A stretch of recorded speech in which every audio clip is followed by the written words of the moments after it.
Okay.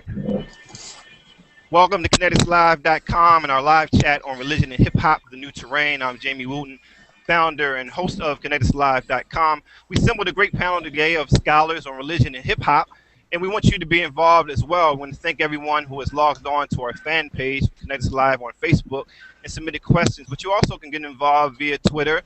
The hashtag is religion hip hop. That's religion hip hop, one word. And you can do all that on the Kinetics Live page. So if you log in to your Twitter account, you'll be on board and you can engage with our scholars. And we also have some book giveaways. So get involved and we'll give the books out in the course of this dialogue. I want to give special thanks to Dr. Monica Miller, who really brought this together and brought this idea to me and really has done a lot of great work behind the scenes to help me coordinate this. So thank you, Dr. Miller. Also want to thank everyone who's on board. We're getting ready to go live. At this time, I'm going to hand it over to the moderator, Chris Driscoll. Chris Driscoll is a PhD candidate of African American Religious Studies at Rice University. He's also the co-chair of the American Academy of Religion, critical approach to hip hop and religious groups. So Chris, you can take it on. Great, thank you, Jamie. Yeah, again, as you said, my name is Christopher Driscoll. I'm a PhD candidate here at Rice, and I'm going to try and just sort of guide the discussion. I know we have a great panel, so I want everyone listening from wherever you all are to get the most of these great thinkers. So I'm going to give a brief biography of each of the panelists, and then we'll sort of allow each of the panelists to have a few minutes to talk about what they're up to with respect to hip-hop and religion and how they go about it in terms of methodology and theory and whatnot. And then we'll ask a few more directed questions after that, and then if we have time left, we'll take to Twitter and field some questions from there. So I guess first, the first panelist is Anthony Penn, and Penn is the Agnes Cullen Arnold Professor of Humanities and Professor of Religious Studies at Rice University, and he's also the Director of Research at the Institute for Humanist Studies. He's the founding director as well of the Center for Engaged Research and Collaborative Learning. Circle seeks to explore and enhance in a creative manner the relationship between Houston and Rice University. He also has served as the first executive director of the Society for the Study of Black Religion and served as a member of the Board of Directors Executive Committee of the AAR. He received his BA from Columbia and the MDiv from Harvard Divinity School, and then an MA and his PhD at Harvard University. His teaching interests include Black religious aesthetics, religion and pop culture, African American humanism, and other topics. And he's the author or editor of, at my last count, 29 books that span a variety of topics, and he was one of the first scholars to give sustained attention to hip-hop in the field of religious studies, so it's a treat to have him here. Books such as Why Lord, Noise and Spirit, and Embodiment and the New Shape of Black Theological Thought are just three examples that span a number of years that all deal in various ways with hip-hop. Next is Daniel White Hodge. Hodge is the director of the Center for Youth Ministry Studies and assistant professor of youth ministry at North Park University. As a speaker, writer, and activist, he's spoken on many campuses including Stanford, UCLA, USC, and Union Theological Seminary. Dan teaches classes around the world on subjects such as Black popular culture, personality and the self, hip-hop discourse, and race ethnicity within religion. His two current books right now are Heaven Has a Ghetto, The Missiological Gospel and Theology of Tupac Amaru Shakur, and The Soul of Hip Hop, Rims, Timbs, and a Cultural Theology. He's currently working on a book titled The Hostile Gospel, Finding Religion in the Post-Soul Theology of Hip Hop. And maybe we'll have him talk a little bit about what a cultural theology and post-soul theology might involve. He's also published in Youth Work Journal, Missiology, and International Review, Memphis Theological Seminary Journal, and has several book chapters in various readers. And Dan and his wife Emily are most proud of their 5-year-old dancing daughter Mahalia Joy, who is becoming versed in womanist theory.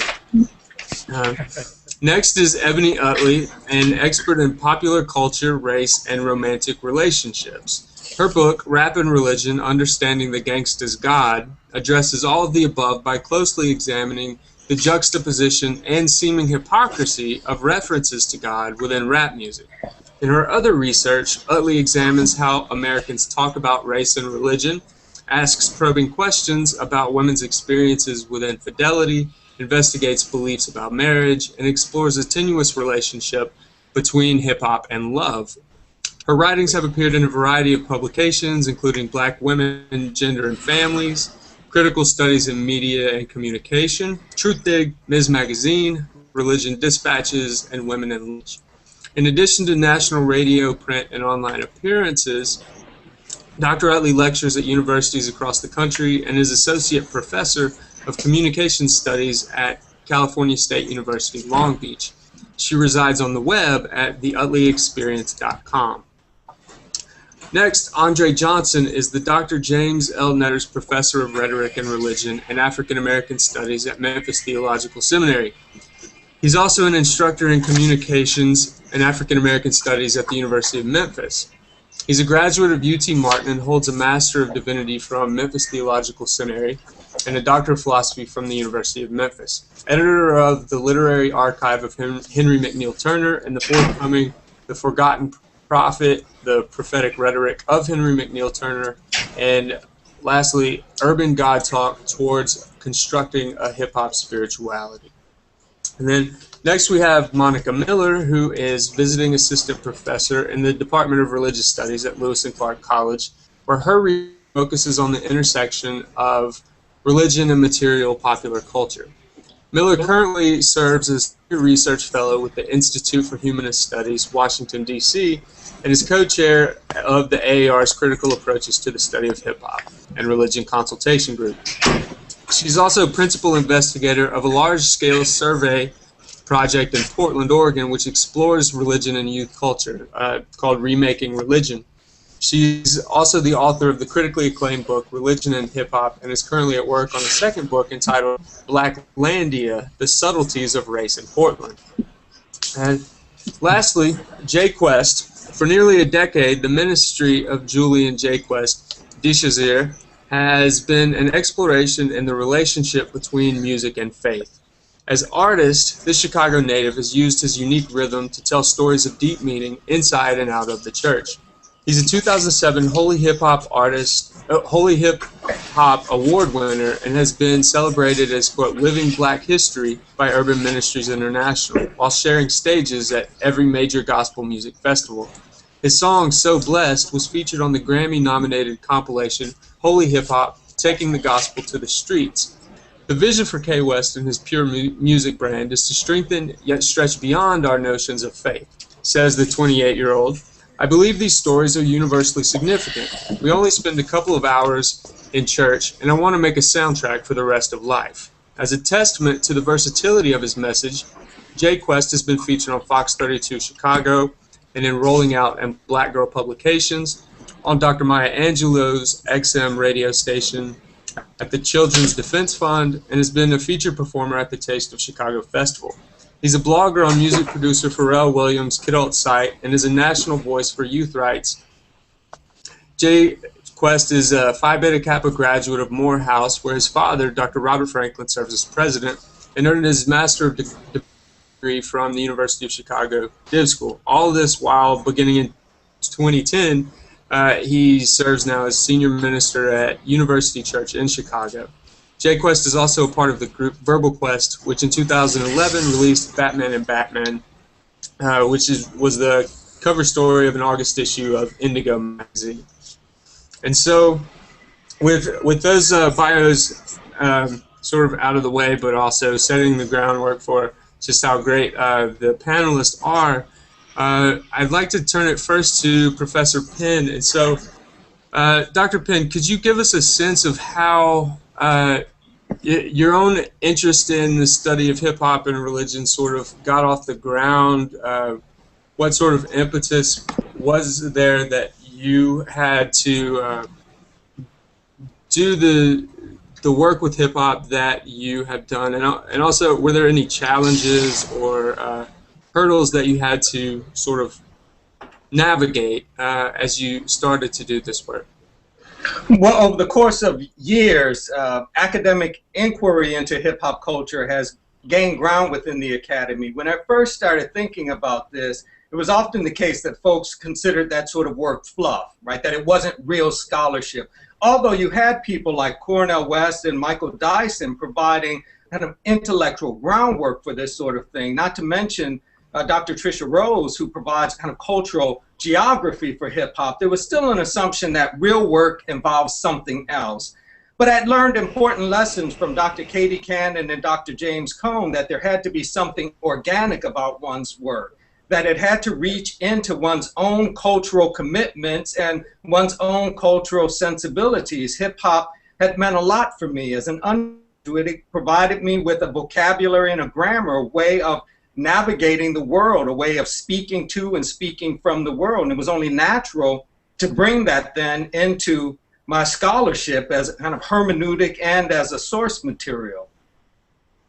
Okay, great. And so from that, we have now a variety of scholars doing, I mean, not it, as you said, Michael Eric Dyson and Cornel West and others, Tricia Rose along with you, have all sort of carved out a space for a ton of new work to sort of emerge. And so this panel sort of represents the variety that sort of, some of the variety that exists within the field of religion and hip hop. And so I guess we can sort of that and just sort of go across the panelists and have each of you, maybe we'll start with Hodge, if you'll sort of talk about like what you're up to with in this field and how you go about it. Thanks, Chris. Yeah, no, absolutely. I mean, I'm amazed that this particular topic is blown up so much, particularly over the last, I would say, 2 or 3 years. I think when I first started thinking about religion and hip hop was probably about 12, 13 years ago. And like Dr. Penn said, there just really wasn't that much or out there, and people just didn't consider it really to be a valid field. I'm mainly interested in the intersection, particularly with hip hop. Initially, I came into it just wanting to figure out what is hip hop espousing theologically. I mean, that was essentially the genesis for the book, The Soul of Hip Hop. Was really looking at, okay, theologically speaking, from 36,000 miles up, what does this look like? A macro picture. As I've moved on, I've been more interested in particular artists. Tupac in particular, I spent a lot of my dissertation looking at him.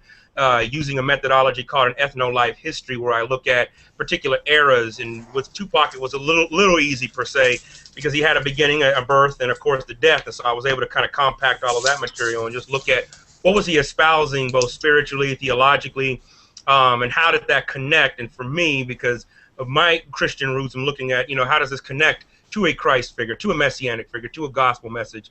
And so really trying to look at that. And so then I explored that, looking into interviews, asking folks, showing up into hubs and like corner venues where artists are showing up, asking them, how do they, how do they find God? What's going on? What do they feel when they hear music and when they attend an event, a smaller venue event, spoken word event? And so started really figuring out that this thing in religion and hip hop was a lot bigger. So over the last few years, I've been really interested, like you were mentioning, post soul is really just a fancier word for postmodernity. I found a lot of the literature in postmodernism to really not fit a lot of the material, particularly for African Americans and Latino Americans.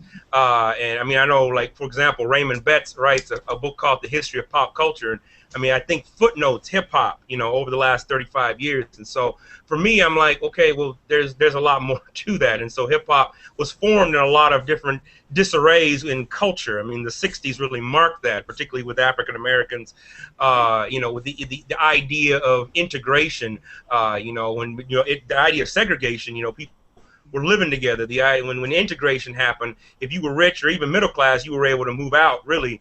The middle class essentially fell out in certain neighborhoods. I mean, I think this television show that really marks this the best is probably The Jeffersons, even the theme song, moving on up, to the east side. And so hip hop was really formed in that. And so really looking at religiously, spiritually, what was going on at that time that gave voice to a lot of the artists now, that caused them to really challenge and question a lot of the systems and institutions. And so I'm really interested in that, and really interested in what these messages say at the intersection between the sacred and the profane. Okay, great. Professor Utley, how about you next? Where do you get into this discussion? Yes, so Rap and Religion, Understanding the Gangsta's God, is about how and why rappers talk about God.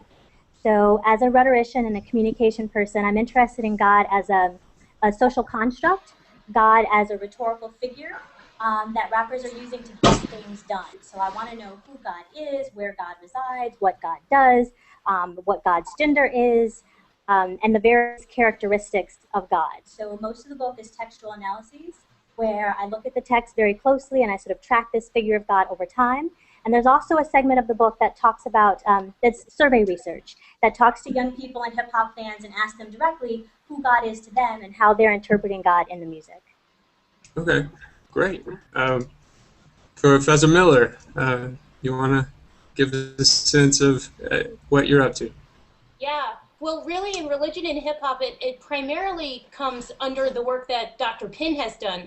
So before we get Noise and Spirit, we really lacked sort of a comprehensive text looking at the varieties of religion in hip-hop and rap music in particular.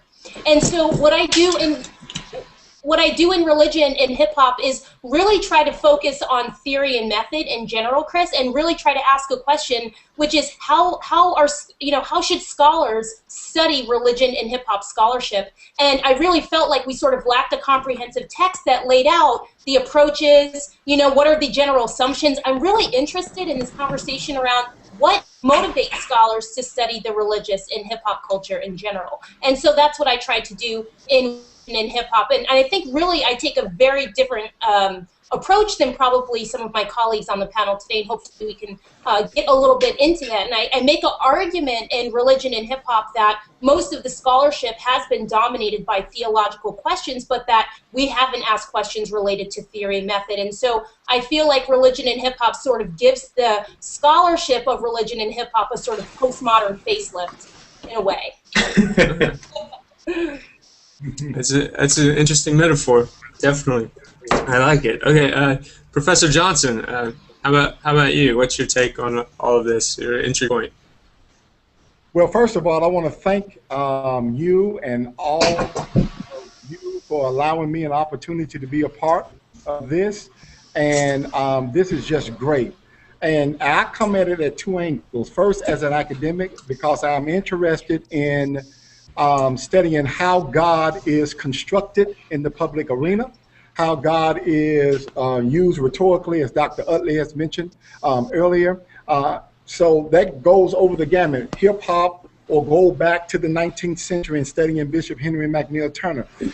But as a pastor, I am also interested in how people express God in churches. And hip-hop and theology, or spirituality and hip-hop, we're still dealing with a belief that something is wrong or demonic or not right or not holy about hip-hop. I still get invited into churches all the time where I have to just stop for a moment and talk about this whole piece about that nothing in and of itself is demonic or birth as demonic or anything like that. And before we can even begin to talk about some of the great work that these scholars have done, you just have to get over that hurdle first. And so as a pastor and as a person who teaches pastors and as a person who is always engaged into the church, I am always mindful of that. And I just thank God and I thank all of you for the works that you've been doing. It just makes my job just a little bit much easier when I go out there again. Great. Well, thank you. And lastly, and most recently, we have Jay Quest. And Jay Quest, you come from a little bit different perspective. You're trained at University of Chicago, so you definitely have had to read a lot of the same people that on the panel have had to read. And but you're able to sort of situate yourself in a bit different role. So could you talk about sort of where your vantage point is, what you're up to with respect to religion and hip hop.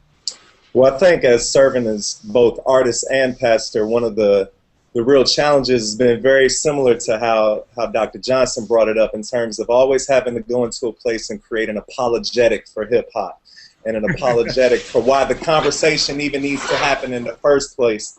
And as a bit of self-confession right now, I'm probably a bit fatigued by that, and kind of moving on in that conversation. Going on to a question that I've been asking a lot lately is what I've observed is that the church and hip hop, and me existing in both, are kind of making very similar statements. And one of the basic statements that they're both making, and we can critique both of these, but it is that whatever we have here, there's something better than it.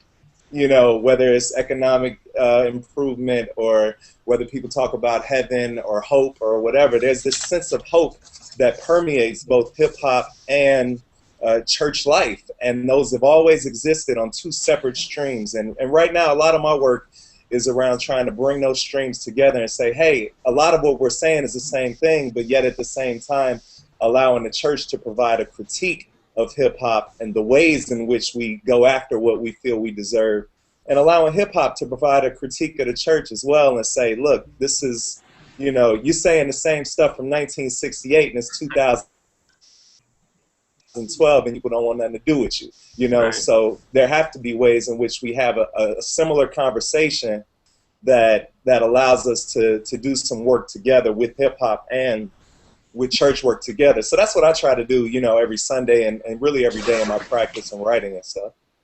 Okay, great. And so it sounds like you're saying that both the church and hip hop have a similar variety of issues that have to be addressed one way or the other. And I think that may be a good way to segue into speaking a bit more about a hip hop theology and what that might mean, what it looks like. Is there a way that what Professor Hodge or Johnson, you guys are up to? Is it trying to move past the constant battle of apologizing for the relevance of hip hop within churches? Is that a component of it? And also, just more generally, what constitutes something like a hip hop theology or a hip hop spirituality? Yeah, I think Brother Johnson is right. I think that I know when I get asked to speak, that's one of the, just a couple weeks ago, people were still, challenging me and saying, why even have the conversation of hip hop and religion? And I think cats like, G. Craig Lewis, who I've invited several times to come and speak, to be on a panel, who doesn't want to show up, and who ironically now has a rap album, even though he considers it, demonic. Nevertheless, at the end of the day, because he really speaks to a crowd of, I would say this, particularly in African-American realms, the civil rights generation that is, has a hard time in particular with understanding some of the seemingly foul language. And I would, we obviously got some rhetoricians here, but when I think about foul language, I've heard plenty of sermons before that have completely dishonored people, disrespected them, and put them down, and never uttered one four-letter word. And so I think about, it's how you're using that language. But in Christian circles, particularly, African-American circles, for those of you out there, African-Americans tend to be a lot more democratic politically, liberal that way. But then, when it comes to religion, very conservative and fundamental. And so, particularly when I go speak in the South, it's pitchforks and firestones, man, sometimes, coming out. But I'm tired of having that conversation, because I see a generation of young people that have essentially said, F the church. And as a youth worker of over 20 years, I want to be able to engage a generation of young people. On the South Side alone, this last summer, we've had 180, killings. That's I don't take that lightly as somebody who works in the inner city. And I know that hip hop can provide at least a contextual form of understanding some of the pain and suffering in those contexts. Okay. Other thoughts, Professor Johnson? You want to? Well, I can just piggyback off of Brother Hodge there, and then also make a nod to Brother Jay Quest there, that it is frustrating that you have to keep giving this apologetic over and over again. But the good news, I guess, in all of that is that you do get a couple of people who, and well, not just a couple, but a lot of folk that begin to get it, because they begin to understand that something else is right in front of them, and if they're not going to open themselves up to the theological move that is happening right in front of them, they'll just atrophy and just wither away. So I am excited about people getting this and wanting to learn more. And when once again, when I share the books, when I tell them that they are actual people that are researching this, that are writing about this, when I first taught the first hip hop theology course at Memphis Theological Seminary, it was Penn's book and a whole bunch of text. That was it, and we just got into it, and right then and there, people began to understand that, wait a minute, this is something deep. There's some deep spiritual stuff going on here, and if I can somehow begin to understand it, I can begin to have a dialogue with people who are in this community, and then if I can have a dialogue with them, and then they can learn of me, and I can learn of them, we can actually be the church. And that's exactly what I try to do on a theological, in a theological framework with the pastors and church leaders that I have an opportunity to teach. And of course, on my own research, just beginning to understand how God is being used in the public arena. So I just, once again, just want to applaud all of the hard work that all of us do in trying to get this message out. Okay, well, thank you. There's a bunch spinning in my head right now, but I want to stick to my own script for the sake of time. But the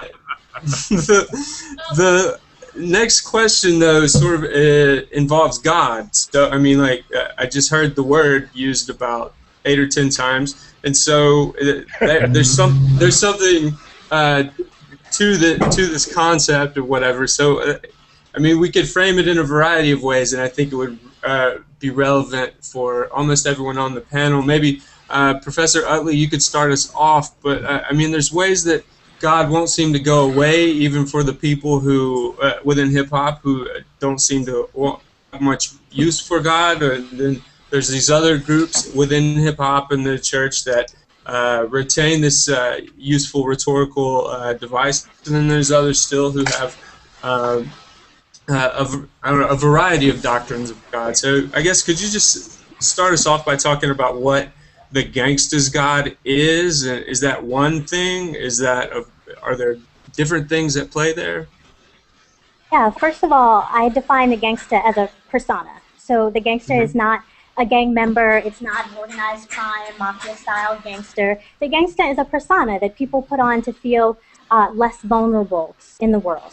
And then I argue that God is a rhetorical construct that people use to feel more empowered in the world. So the gangster uses the God to be larger than life, to be invincible, to be stronger than they've ever been before, to believe in themselves and do those things that they didn't think were possible on their own. So if God rides and dies for you, who can be against you? And you'll hear rappers say all of the time, you know, only God can judge me. And they really mean that because they believe that there's a higher power that understands them. So the gangster's God is different things for different people at different times for different reasons. And who God might be to someone when they're starting out like Snoop at 20 is different to who God is when Snoop is now Snoop Lion in his 40s. But essentially, the gangster's God is this ability to feel more empowered in the world. And what I really want people to get from the book is that God is. And to stop filling in the blank. It isn't necessary to fill in the blank with something that makes you feel more comfortable. God is whoever people need God to be. And in the book, I talk about God as a father figure and how God as a father figure is different for men than it is for women. I also talk about how some rappers see themselves as God.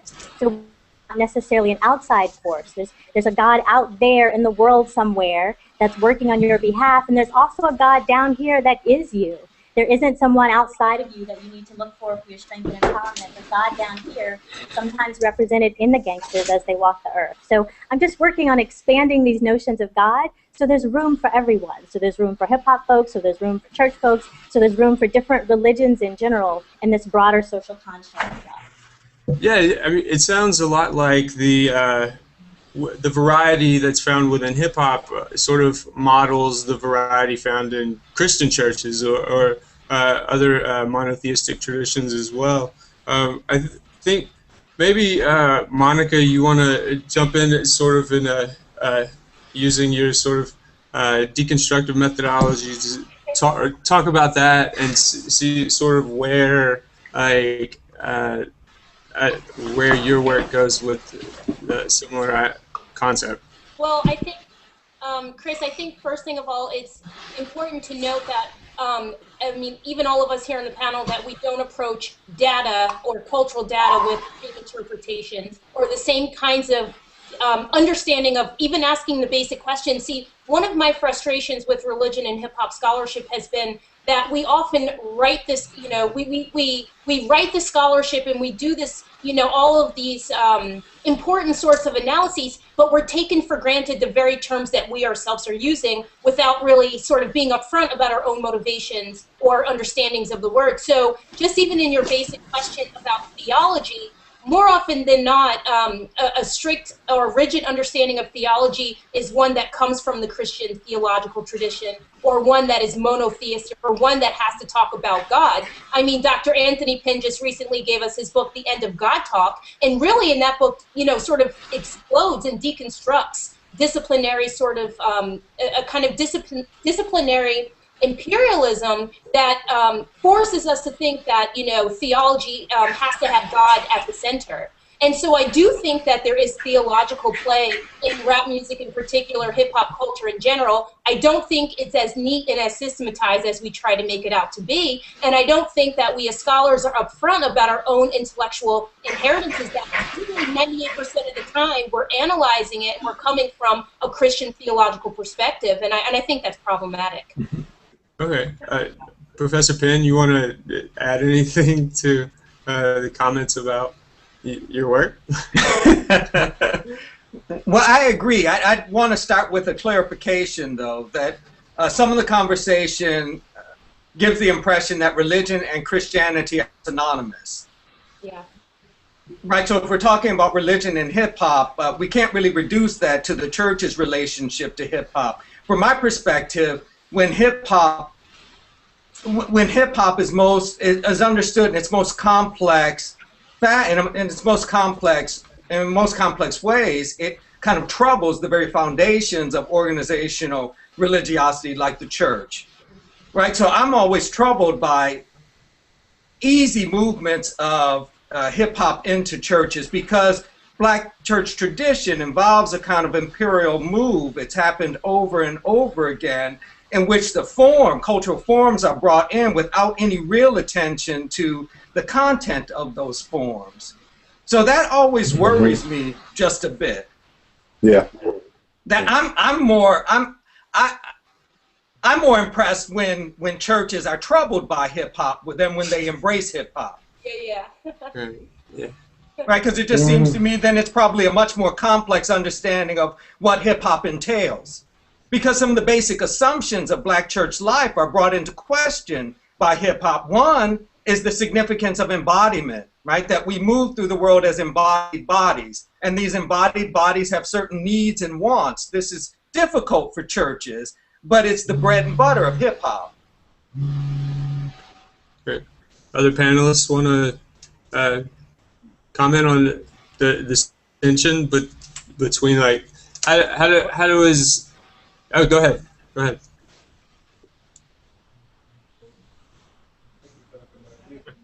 Oh, me? Oh, but I think, no, I was going to say, I think that kind of, you know, says that Black theology or Black religion or Black church life, if you just want to limit it to the Black church or the Black church religion, is static or stayed or just not changing or evolving. I think that hip hop can help it evolved into something. So I don't see it as being problematic. I see the tension, and I appreciate the tension.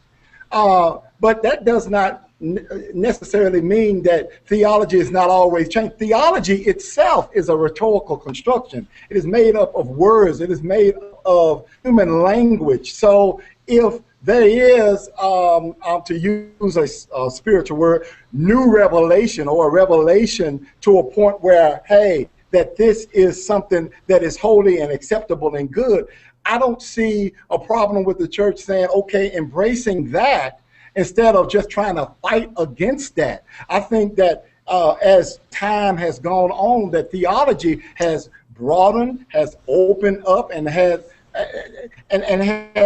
been there for the people to come find themselves in. And going back to what Professor Utley said about God is, then that whole God is statement becomes real important. God is whatever God needs to be within a particular context, within a particular moment.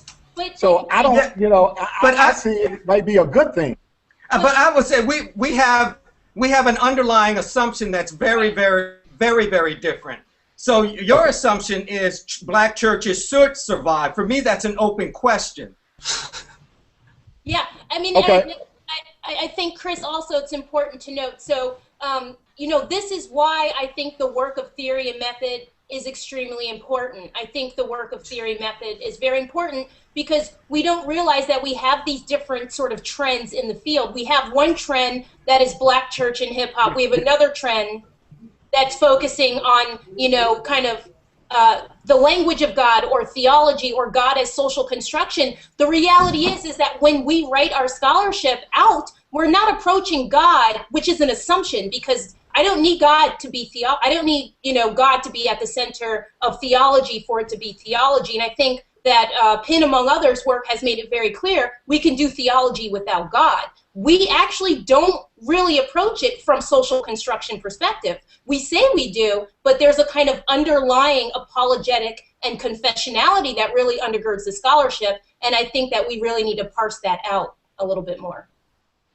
Yeah, I would definitely say, I think those are I think the areas as we grow the field, that are very valid. I think that we need to look at that. I think for me, as I look at it and listen to this, a lot of, and so much of, I think, particularly black Christianity, I'll just leave it at that, because I do think hip hop espouses many different forms of religion. You got, atheists. You had a whole segment in there during the 90s when hip hoppers were looking at death. Redman was obsessed with death and the grave, and, people were wearing these symbols of, the 5-star pentagram and stuff. And so I'm interested in those areas, particularly as we start thinking about, what does the profane, have? For me, and that's the confession I make, when I look at this. It is looking at it particularly from a Christian perspective, or call me neoliberal, progressive, whatever you want to look at. But particularly when you start thinking about some of these harder issues and reversing the hermeneutical flow, as Larry Kreitzer would say, and looking at how does the text of hip hop, how does the scholarship of hip hop, how does the poetry of hip hop, inform us into sacred texts. And so, for me, and that's just part of the scholarship that I am currently trying to do and trying to interject into this.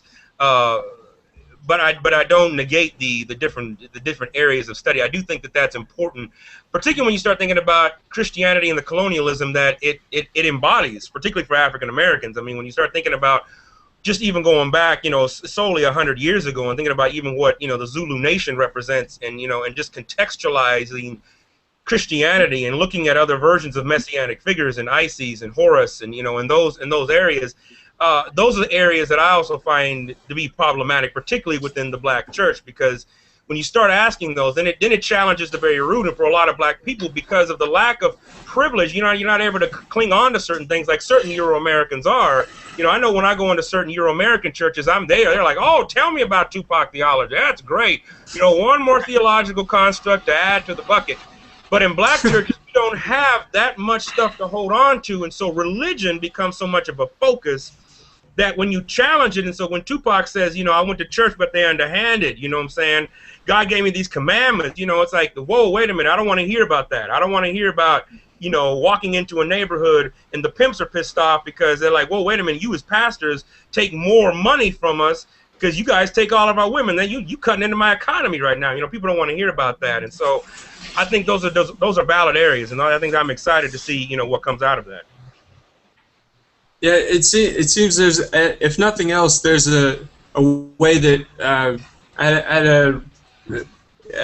in terms of sort of critical reflection, there's a way that we can, I guess, church communities, for instance, could use the "as much as God is" idea. There's a tension where hip hop sort of foregrounds the isn't possibilities of that. I mean, to the extent that hip hop exposes God, it also foregrounds a rather shaky foundation upon which statements like that get made, and it seems that there's a way that hip hop can use that tension, that paradoxical tension, or rather, there are ways churches could use that tension to have a greater self-awareness. But in any event, that churches aren't the only people involved in this discussion, as was just mentioned a few times. So would someone like to talk about maybe the presence of Islam within hip-hop? There's a huge history of Islam within hip-hop. It's been very influential, a variety of traditions. So I'm not sure who might want that, but it's definitely something we can't leave out. So, any takers? No? Well, I mean, I'll start by saying briefly that my God down here concept was inspired by the 5% nation, or the nation of gods and earths, men who considered themselves gods on earth. And you know, the 5% nation is sort of loosely related to the Nation of Islam, which is loosely related to more traditional forms of Islam, but definitely in the origins of hip-hop, definitely in the 80s, definitely in New York. What's Up G was originally What's Up God before it was What's Up Gangsta. And for me, that was a really strong construct. These are men that were looking for ways to feel more empowered, and they decided they were going to call each other gods because that was the epitome in their language. That was the epitome of God talk, of being larger than life. So that's definitely where my God down here ideas come from. Okay. Any other thoughts on Islam in particular? No?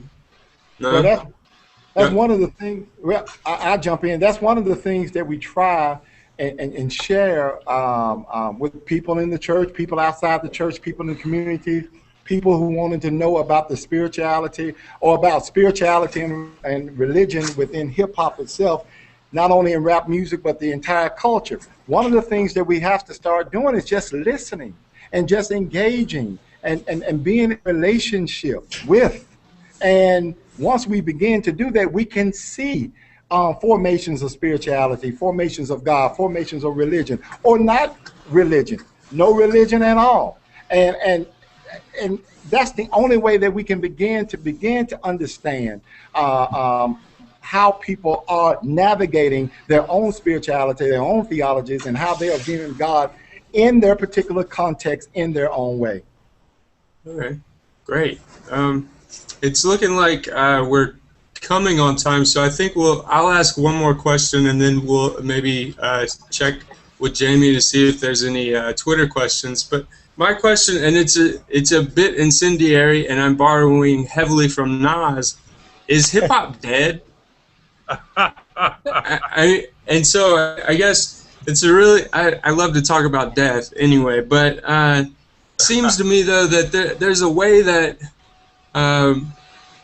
the things being rapped about within hip hop, they're not shifting drastically, but they're shifting in ways where it, to me at least, it seems like we need to start thinking about what it means when we talk about hip hop. Like, to ask, is hip hop dead, is simultaneously to ask, what is hip hop? It's like, where are we marking hip hop chronologically in terms of cultural production across time? Like, and so I'm wanting to get a sense of your thoughts on that.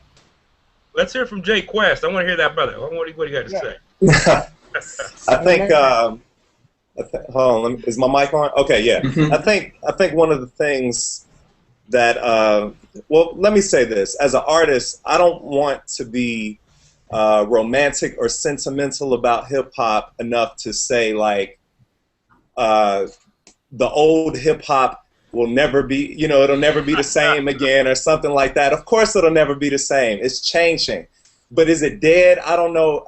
That might be a bit more of a cynical statement than I want to make. I mean, the thing I want to say about hip hop culture and as a form of cultural expression is that it's also a mode of meaning making, and it's been used to help people make meaning out of their lives and out of what they see around them. And it means that hip hop has always been sort of like a religious kind of statement that they're making, and I think that that's a strong thing. Now the critique I would give that hip hop is not dead, but it is communicating sort of the ethics of death or that lead to death, and that's something that we should be able to critique. Not only Christians, but also Islam's atheists. Anybody should be able to say, look at the message that popular hip hop culture is communicating to our young people and to the purveyor, the people who practice it most. Because in a lot of ways, I mean, even as an artist, I'm near 30 years old, and most of us are like, we're not in the center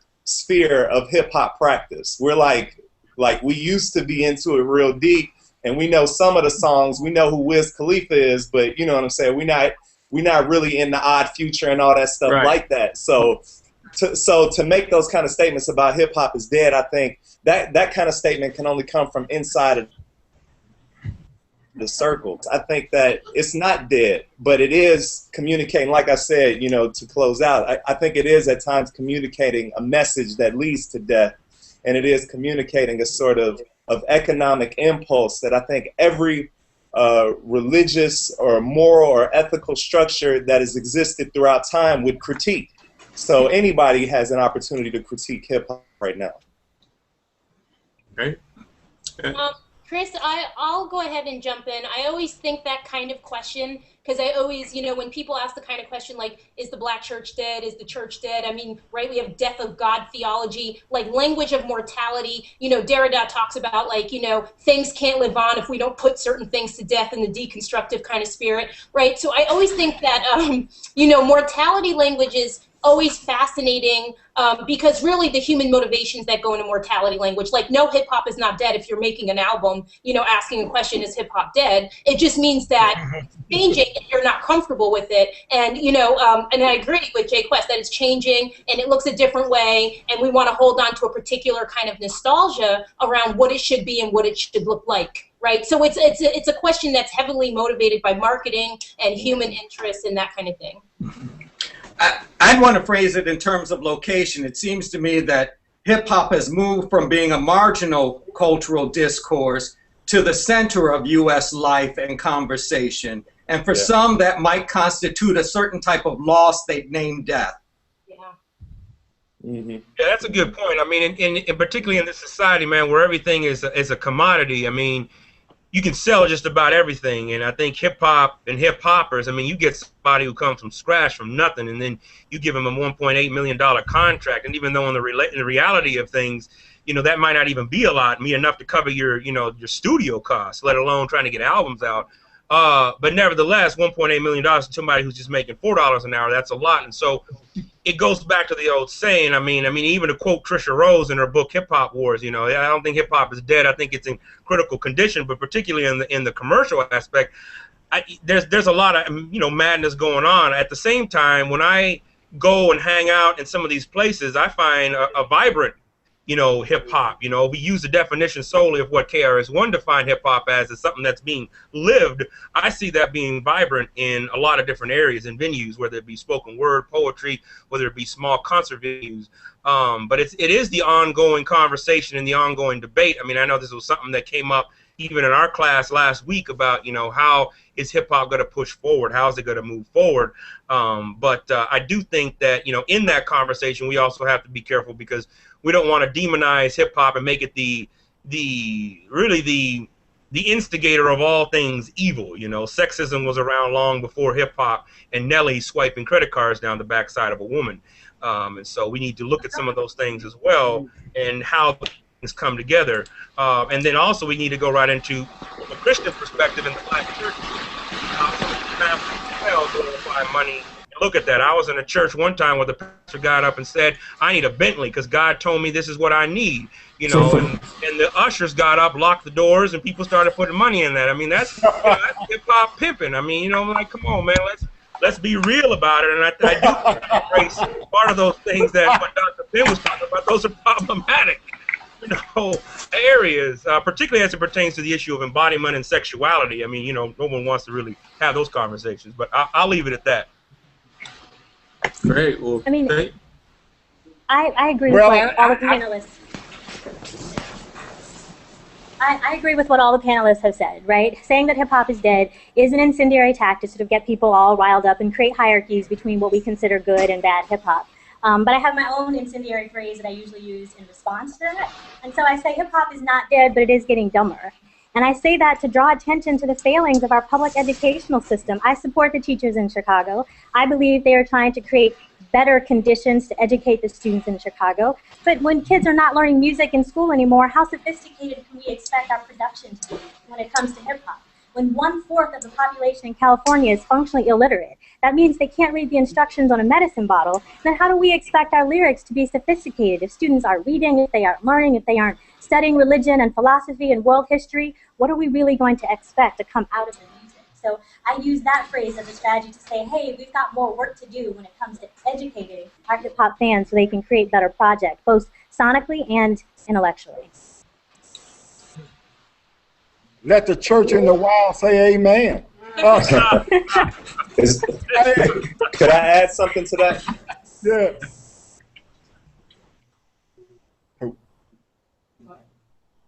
Go for it.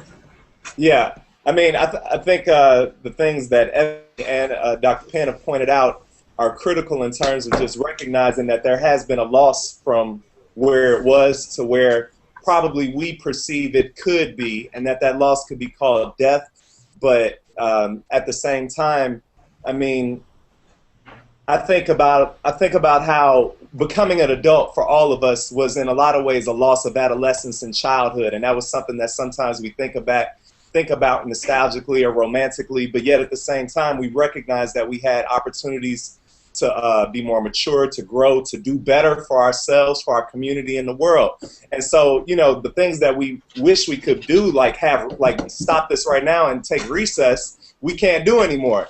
But we have opportunities to do better and bigger things, and I think that that's the ways that we should look at hip-hop right now. That's the ways that I encourage people who are like hip-hop heads and about new hip hop and the trend and the ways that it's trending. I say, well, it's growing up. Hip hop is growing up. Hip hop is selling Pepsi and Coke right now, which was impossible 30 years ago. And so we have a real opportunity to grow up.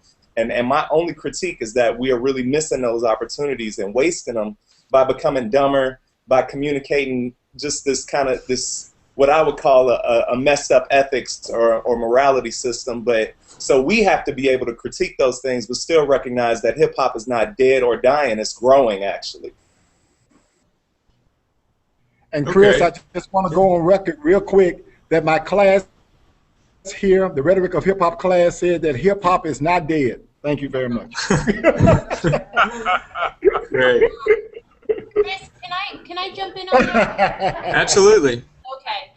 You know, there's something about that, the way that we're talking about it, though, that makes me uncomfortable. Like, I feel a little responsibility when we say things like, you know, it's getting dumber, and I know, and I feel like we could say a lot of things about that, but I feel like we put too much emphasis on the politicization of hip hop in general, rap music in particular. I mean, do we wage those same kinds of critiques against the church, or do we go to museums and look at art and say, oh, look, it's getting dumber, you know, we've got to, you know, create some kind of intellectual modality? The reality is that hip-hop culture has always had a textured, you know, sort of tapestry of ethics, and it's usually an altered kind of ethic, one will not be traditionally recognized. You know, I don't know if I'm comfortable putting so much emphasis on it almost it seems to like sanitization to me in a way, and I don't know, I don't deal with ethics. I don't really do ethics. It's not my thing and it's not my area.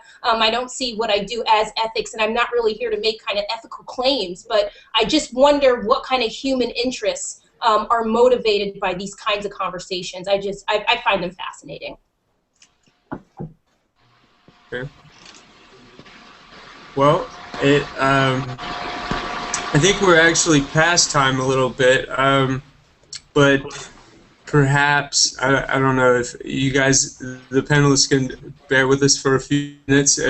Jamie, do you have any, are there any burning questions from the Twitter world that we might want to end with?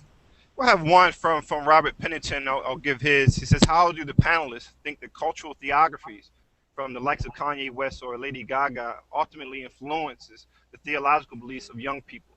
By theological belief, I mean the religious or faith-based beliefs about God learned in the context of their family or church life. Okay. Got all on Twitter, huh? Wow. Yes. Is that 160 characters? That's actually Facebook.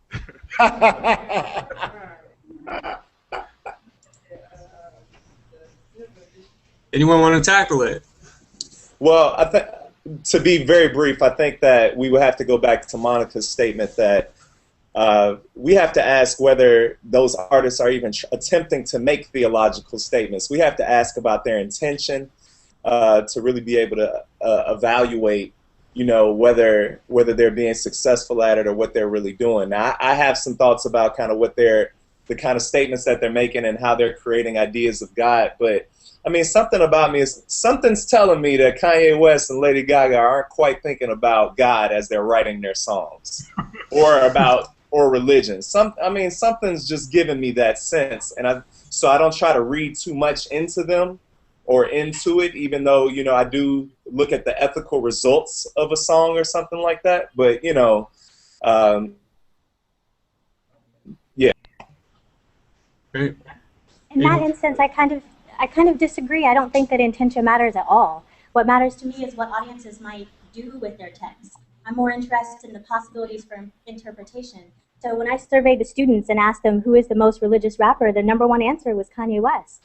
I mean, I didn't do pop music, so I can't speak to Lady Gaga, but all of the students in my survey were pretty convinced that Kanye West is a quote-unquote religious rapper.